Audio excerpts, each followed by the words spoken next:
Good morning बच्चों। आज हम लेसन 15 पाठ 15 नदी का दूल्हा, पाठ का शीर्षक है नदी का दूल्हा। इस पाठ का रिवीजन करेंगे और इसमें ये जो प्रश्न है अभ्यास कार्य में उनको समझेंगे और उनको लिखेंगे। तो सबसे पहले अभ्यास के क्रम में हम लेसन की रीडिंग करते हैं और इसके पश्चात क्वेश्चन आंसर समझेंगे और लिखेंगे। तो ये लेसन पेज नंबर 101 पर है, इसे आप निकाल लें और देखें। तुमने अक्सर देखा होगा कि विवाह मंडप में नारियल और मामा अवश्य रहते हैं। ये शुरुआत है। तुमने अक्सर देखा होगा कि विवाह मंडप में नारियल और मामा अवश्य रहते हैं। जानते हो क्यों? जानते हो क्यों? क्योंकि इनका सबसे अधिक महत्व होता है। अब एक बार एक कथा है, उस कथा के माध्यम से नारियल और मामा के महत्व को भी समझाया गया है।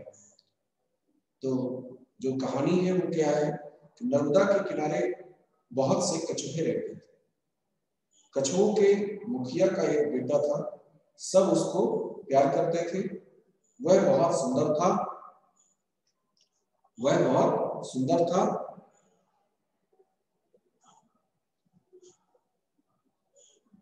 मनोहर, श्याम मुखड़ा, ढाल जैसी पीठ, भरा पूरा बदन, तैरने में सबसे आगे, डुबकी लगाता तो इतनी गहरी कि आंखों से उजड़ बदलता। यह कच्छप कुमार जब बड़ा हुआ तो माता पिता को उसके विवाह की चिंता हुई।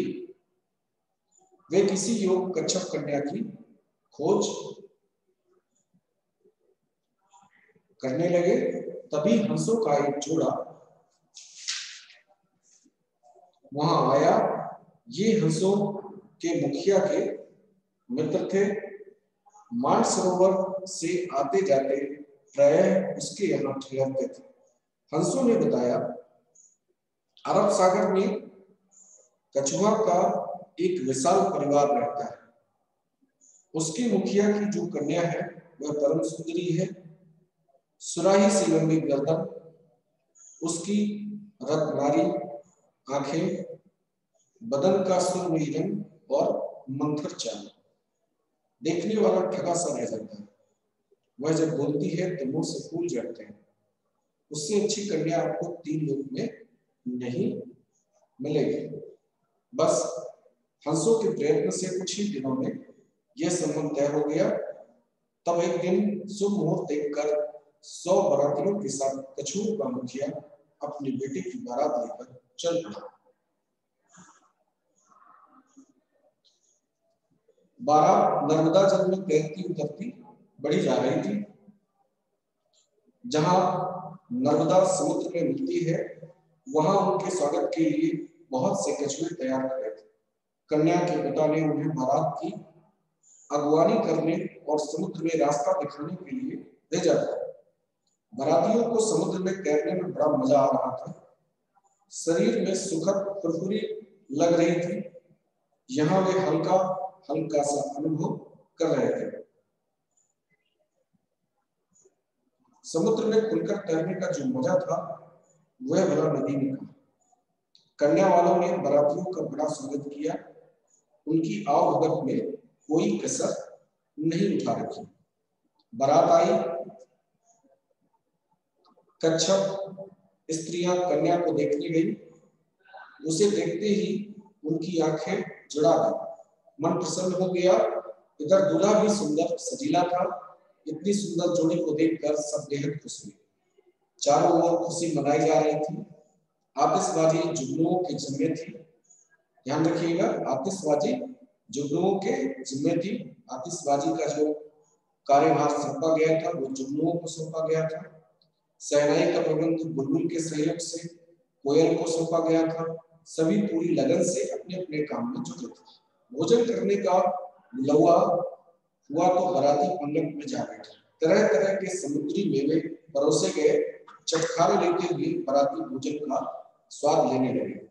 तभी भूमंडल उठ खड़ा हुआ। भोजन के साथ जब बारातियों ने पानी पिया तो पीते ही एकदम थू थू करने लगे।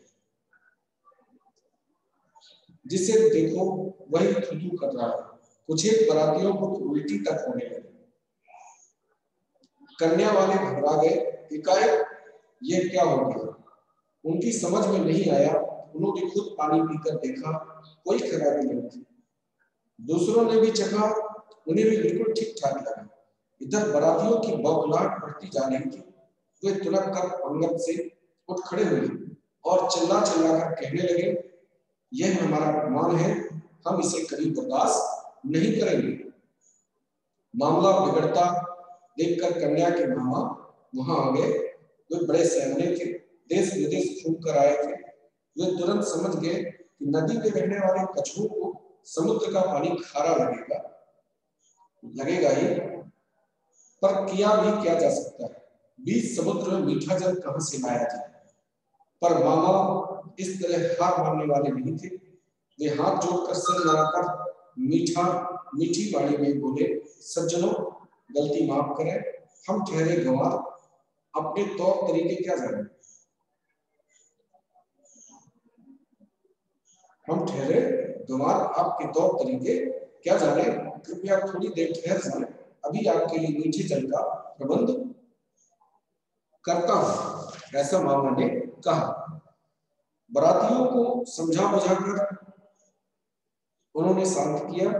फिर बहुत से नौजवान कछुओं को लेकर साथ चल पड़े। थोड़ी दूर पर एक छोटा सा निर्जन टापू था। उस टापू में नारियल के कई पेड़ लगे थे। वहां से वे बहुत सारे नारियल ले आए। नारियल का मीठा जल पीते ही बारातियों का सारा गुस्सा उतर गया। उन्होंने इतना पानी पिया कि फूल कर कुप्पा हो गए। बड़ी धूमधाम से कन्या की विदाई हुई। हर बाराती को 2-2 नारियल भेंट किए गए। बस उसी दिन से विवाह मंडप में 2 का रहना बहुत शुभ माना जाता है, एक मामा और दूसरा नारियल। तो इस तरह से आपने नदी का दूल्हा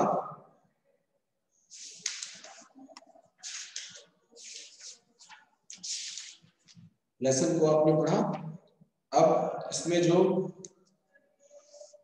कठिन शब्द आए हैं उनकी शब्दार्थ है। इसमें मनोहर, सुंदर, मन को प्रसन्न करने वाला, श्याम, सांवला, काला, कच्छप, कछुआ, परम, सबसे अधिक, रत्नारी, ललाई के लिए हुए लाभयुक्त, सुरमई, सुरमे के रंग की हल्की नीली, मंथर, मंद गंभीर, ठगा सा रह जाना, दंग रह जाना, मुंह से फूल झड़ना, मुंह से मीठे शब्द निकलना, 3 लोग, स्वर्ग, पृथ्वी और पाताल, अगवानी, आगे बढ़कर स्वागत करना, सुखद, सुख देने वाला, फुरफुरी, शरीर का कंपित होना, आओ भगत, स्वागत सत्कार, आंखें चुराना, तृप्त होना, जी भरना, सजीला सुसज्जित प्रबंध, इंतजाम व्यवस्था, पंगत, भोजन में एक साथ खाने वालों की पंथ, बौखलाहट, चिड़चिड़ाहट, बर्दाश्त, सहन करना, सज्जन, भला आदमी, निर्जन, एकांत जहां कोई ना हो, फूल कर कुप्पा होना, अत्यधिक हर्ष या गर्व महसूस करना। तो इस तरह से ये आपके शब्दार्थ थे। और अब बारी आती है अभ्यास कार्य की, जिसमें बहुत प्रश्न दिए हुए हैं। इसमें देखें, निम्नलिखित प्रश्नों के उत्तर दीजिए। नदी का दूल्हा कौन था? कछुआ का विशाल परिवार कहाँ रहता था? आतिशबाजी का भार किसके जिम्मे था? सहनाई की व्यवस्था किन किन को सौंपी गई थी? बाराती थू थू क्यों करने लगे? मामा जी ने बारातियों का गुस्सा कैसे शांत किया? विवाह मंडप में किन किन का रहना आवश्यक होता है? तो इनका हमसे देखना है। देखिए, नदी का दूल्हा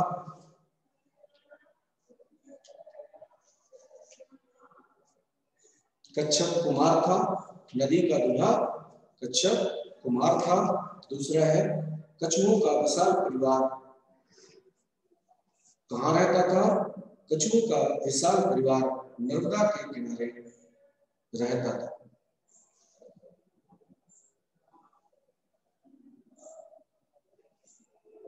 ठीक है।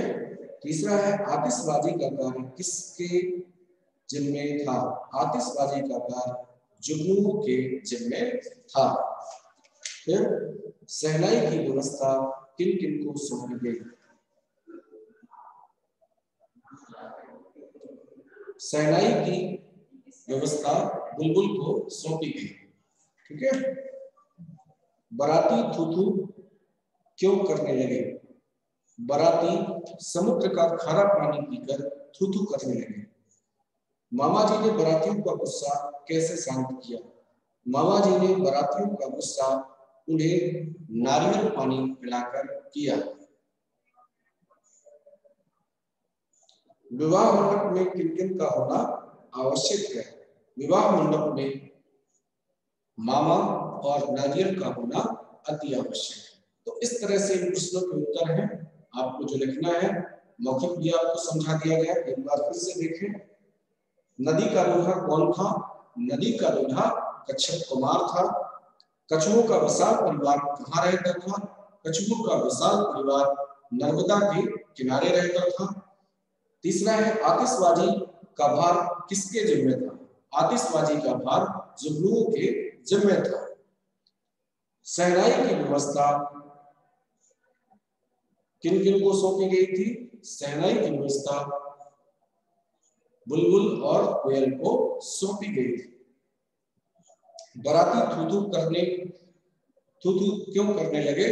बराती समुद्र का खारा पानी पीकर थूथू करने लगे। मामा जी ने बरातियों का गुस्सा कैसे शांत किया? मामा जी ने बरातियों को नारियल का मीठा पानी पिलाकर उनका गुस्सा शांत किया। विवाह मंडप में किन किन का रहना आवश्यक है? विवाह मंडप में मामा, पहला मामा और दूसरा नारियल, इन दोनों का रहना आवश्यक है। ठीक है। तो इन प्रश्नों को हम करते हैं।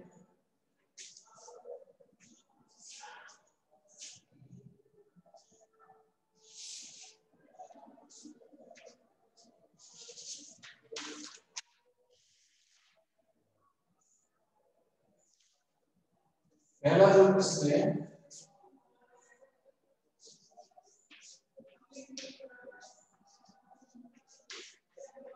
नदी का दूल्हा कौन था?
नदी का दूल्हा कच्छप कुमार था।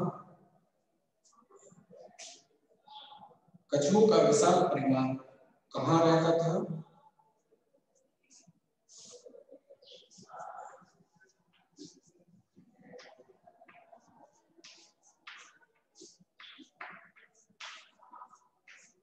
कछुओं का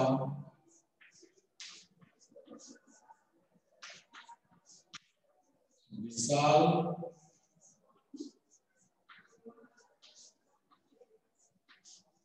परिवार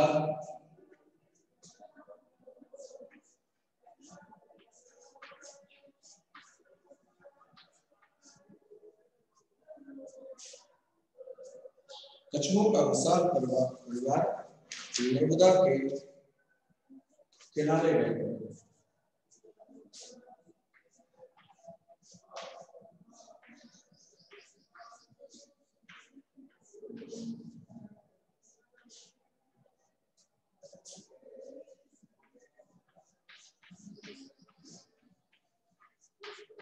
नर्मदा के किनारे रहे, कछुओं का विशाल परिवार नर्मदा के किनारे रहता है। तीसरा प्रश्न ग नंबर का जो है, आतिशबाजी का भार किसके जिम्मे था?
आतिशबाजी का भार जुगनुओं के जिम्मे थे। सहनाई की व्यवस्था किन किन को सौंपी गई?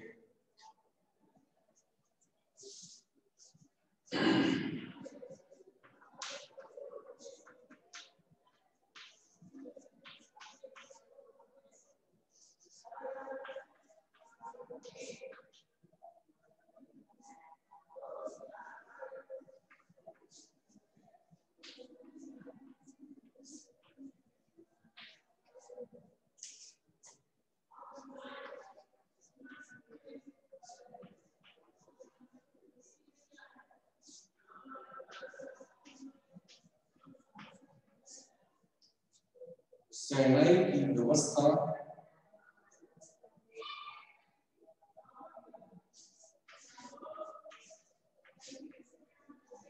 बुलबुल और कोयल की सौंपी गई।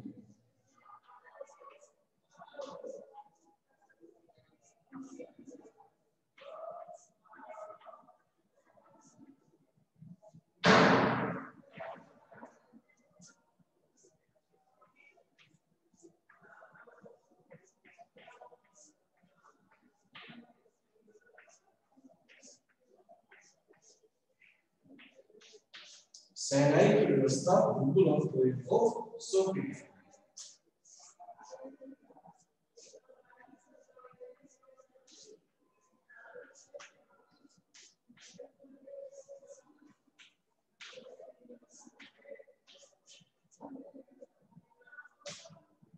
बराती थू थू क्यों करने लगे?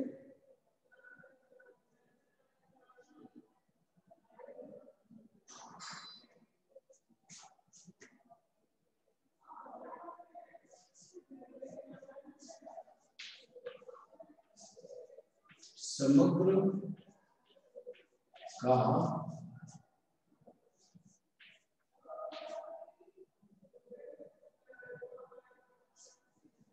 खारा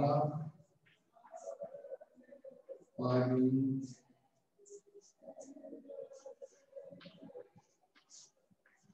पीकर बराती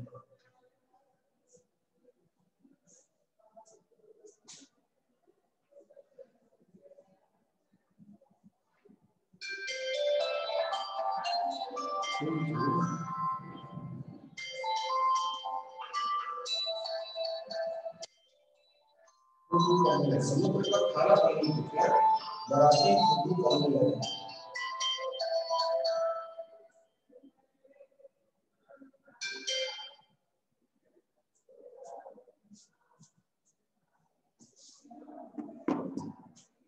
तो इस प्रकार से नदी का दूल्हा कौन था? नदी का दूल्हा कच्छप कुमार था। कछुओं का विशाल परिवार कहाँ रहता था? कछुओं का विशाल परिवार नर्मदा के किनारे रहता था। आतिशबाजी का कार्य किसको सौंपा गया था? आतिशबाजी का भार जुगनुओं के जिम्मे था। शहनाई की व्यवस्था किसको सौंपी गई थी? शहनाई की व्यवस्था बुलबुल और कोयल को सौंपी गई थी। समुद्र का सारे बराती थू थू क्यों करने लगे? समुद्र का खारा पानी पीकर सारे बराती थू थू करने लगे। तो इस प्रकार से ये प्रश्न है और उत्तर है। और शेष जो अभ्यास कार्य में जो प्रश्न दिए गए हैं उनको हम अगले लेक्चर में करेंगे।